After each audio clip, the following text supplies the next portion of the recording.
boa tarde, estamos aqui para mais um intervalo com o treinador de atletismo, Sérgio Silva. Fala-nos um bocadinho do início da sua carreira, como é que foi desenvolvida? Antes de mais, obrigado pelo convite, é com enorme prazer que aceitei o mesmo. O início da minha carreira, eu comecei muito novo, com os meus 7, 8 anos, em Santiago dos Velhos, uma terrinha aqui perto. Basicamente não treinava, ou seja, havia aquelas provinhas de atletismo, somente ao fim de semana, e o objetivo era só ir às competições, aquilo era completamente lúdico. E comecei aí aos meus 7, 8 anos, a fazer as provinhas, 200, 300, 400 metros, e então foi aí que nasceu um bocadinho o bichinho pelo desporto, basicamente. Quais foram as dificuldades que você sentiu para chegar onde chegou hoje? Ou seja, isto muitas, porque não é um caminho que não é fácil. Eu comecei com os meus 7, 8 anos, neste momento fiz 40 anos há relativamente pouco tempo, até agora praticamente cerca de 25 anos sempre fiz desporto. Desses 25 anos, 15 foram de alto rendimento, onde consegui representar a seleção ao mais alto nível, fui campeão da Europa, campeão nacional, campeão do mundo, e o caminho nem sempre foi fácil. Parece que é fácil, quando nós chegamos ao pódio, parece que é tudo muito fácil, não custou nada, mas há todo um trabalho invisível. Para quem vê de fora É tudo muito fácil, mas depois, ou seja, nós aparecemos ali aquela hora, 2 horas, mas há todo um trabalho invisível que é feito durante todos os dias, onde realmente tive pessoas que me apoiaram imenso, nomeadamente o meu treinador, o meu treinador na altura, José Santos, que basicamente me iniciou na modalidade, mas depois em termos de apoios houve grandes dificuldades, ou seja, em termos de patrocinadores, em termos de cultura desportiva, que falta imensa ainda no nosso país, mas depois relativamente ao apoio estatal, digamos, do governo e assim, acabava sempre por ser muito mais complicado, devido a uma falta de cultura desportiva, falta de infraestruturas, falta de apoios, porquanto tu abdicas praticamente da tua vida pessoal em representação do país. Depois acaba sempre por faltar ali algumas condições, infelizmente. Temos ainda uma cultura muito reduzida que se resume apenas ao futebol, e tudo o que são modalidades individuais acaba por ter esse tipo de falta de apoios. E seria necessário um reforço não só dessa cultura, porque demora anos, mas seria importante reforçar essa situação. Sim, senhor. E praticou mais algum desporto para além do atletismo ou foi só mesmo centrado desde pequenino no atletismo? Não, eu como disse há pouco, ou seja, o atletismo foi a minha base, e também é uma base comum a praticamente todos os desportos. Depois eu mudei de residência, saí da zona de Santiago dos Velhos para a zona de Alhandra, aí deixei de competir, deixei de fazer essa prática da modalidade do atletismo. Andei ali há alguns anos perdido, salvo seja. Eu tenho um irmão mais velho, esse irmão mais velho foi para a canoagem, como a Alhandra tem o rio, ele foi para a canoagem. Eu todos os dias ia lá vê-la treinar, mas não sabia nadar. Mas eu não vou para a canoagem, se eu não sei nadar, como é que eu vou para a canoagem? Exato. E, entretanto lá me chatearam, entre aspas, e fui para a canoagem. Aprendi a nadar no rio, não havia piscina, aprendi a nadar no rio. Entretanto, treinava praticamente todos os dias, às vezes até inclusive 2 vezes por dia, sendo que há uns meus 18, 19 anos a paixão pelo atletismo voltou outra vez ali a acordar, digamos, e voltei a praticar atletismo, associando o ciclismo também, e eis que me iniciei na prática do duatlo, onde consegui esses resultados de relevo. De que forma é que chegou ao treinador de atletismo? Foi sempre um objetivo desde pequenino que um dia ia ser treinador ou só ser profissional? Não, confesso que nunca ambicionei, ou seja, nunca foi o meu objetivo ser atleta de alta competição, simplesmente deixei as coisas acontecerem. Consegui essa experiência, que é uma grande mais-valia. E bem, campeão do mundo. Consegui essa experiência e fui adquirindo essa experiência, mas nós chegamos a um ponto que, ou seja, viver do desporto em Portugal ainda, infelizmente ainda é complicado.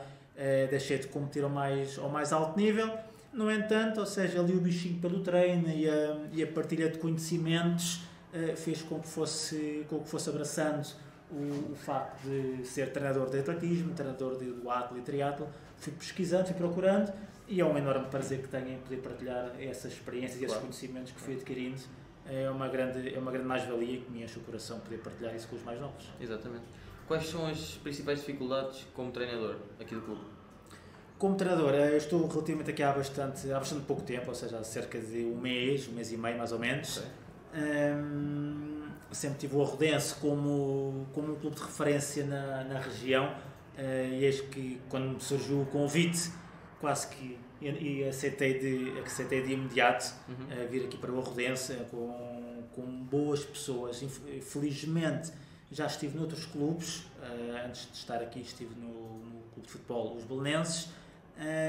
Não se deve comparar, no entanto, uma grande mais-valia que eu sinto aqui no Arrodense são as pessoas. Ou seja, nós poderemos não ter, se calhar, as melhores condições no que ao atletismo diz respeito, porque faz falta uma infraestrutura que possa potencializar os jovens, enquanto no futebol temos o relevado, nas modalidades coletivas temos o pavilhão. No atletismo falta algo mais, falta uma pista, algo a encartar, falta um espaço físico, porque nós queremos fazer muito, temos as pessoas, temos a vontade, mas também se falta as instalações acaba por ser um bocadinho mais difícil. O projeto está a começar agora e onde há vontade não há limitações. Exatamente. Quais são as suas expectativas para o futuro no atletismo? Infelizmente gostava de ter uma opinião diferente, mas não está fácil, porque no seguimento da questão anterior, ou seja, enquanto houver esta falta de infraestruturas, não vejo grandes resultados. O caso disso foi agora o campeonato da Europa de pista coberta, onde conseguimos algumas medalhas. No entanto, Portugal é o único país que tem uma capital europeia sem pista coberta. E como é que às vezes podem querer pedir grandes resultados se não há instalações, se não há infraestruturas? Agora mais aqui centrado no clube, quais são os principais objetivos na sua equipa, ou nas suas equipas que você dá treino? Antes de mais, é fazer com que os jovens tenham uma possibilidade de fazer um desporto que gostem, que sejam felizes a fazer aquilo que gostem, ao praticar atletismo e as suas diferentes disciplinas. Depois, o objetivo seguinte é fazer aumentar o número de atletas praticantes, porque existem imensos jovens aqui no concelho de Arruda e nas zonas limítrofes também, e é fácil poder aumentar esse número de atletas praticantes também. Qual é que foi a sensação de ser campeão no mundo, e de ganhar tantos títulos assim, seja cá em Portugal como mundialmente, não é? Sim, foi uma sensação difícil de descrever, porque sabes quem lá está, por muito que nós falemos, só quem lá está é que consegue sentir isso. Mas é uma prova que quando nós nos esforçamos e quando trabalhamos diariamente e quando nos dedicamos, não é fácil, porque há dias mais complicados do que outros, mas é uma prova de que tudo é possível. Ou seja, quando comecei no desporto não ambicionava sequer ir à seleção, simplesmente fazia porque gostava, os resultados foram aparecendo, fui campeão nacional, fui campeão da Europa, fui campeão do mundo. Foi uma sensação fantástica porque ocorreu no ano de 2006 e nesse ano basicamente ganhei as provas todas onde competi. Era o meu último ano de sub-23 e tinha que me despedir em beleza do escalão e como tal foi um ano glorioso. Quantas horas é que você treinava por dia? Mais ou menos, assim em média? Por dia, associando aos estudos, porque fiz questão de terminar os estudos, fazia sempre diários, um treino de manhã e outro treino à tarde. Quando colocava a bicicleta, um treino de bicicleta era sensivelmente 2-3 horas e um treino de corrida mais 1 hora, ou seja, e quando não pedalava, corria 2 vezes, de manhã e à tarde. Mas tinha que ser mesmo bastante coordenado e essa é uma das mais-valias que o desporto nos obriga, é sermos mais disciplinados, mais rigorosos, e o desporto basicamente quase, entre aspas, não se ensina na escola, ou seja, Claro que se ensina na escola, mas obriga-nos a, olha, temos que estudar, temos que treinar, temos ter que horários para descansar, tudo. ter horários... Não, isso não ajuda só em termos pronto, mais especificamente de desporto ou saúde, é mesmo para o dia-a-dia, para o dia-a-dia, ou seja, quando nós, cada vez mais, ou seja, os anos vão passando e quando tu ficas mais velho, vais aplicar os conhecimentos e as táticas, digamos, que tu tinhas quando eras desportista. E o facto de muitas vezes os jovens, às vezes, Sérgio, hoje não me apetece ir treinar, ou isto ou aquilo, mas depois quando vão à prova e a prova corre bem, olha, estás a ver, afinal aquele dia compensou. Ou seja, nem sempre é tudo um mar de rosas, mas acaba sempre por ser uma mais-valia, mas 3, 4 horas por dia. Ok.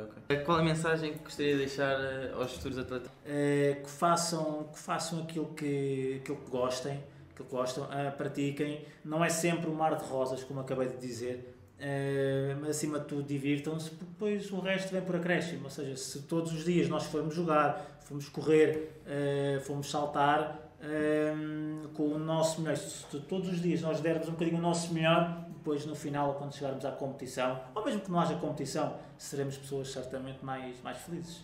Obrigadíssimo por ter comparecido aqui à entrevista. E este foi mais um intervalo. Obrigado.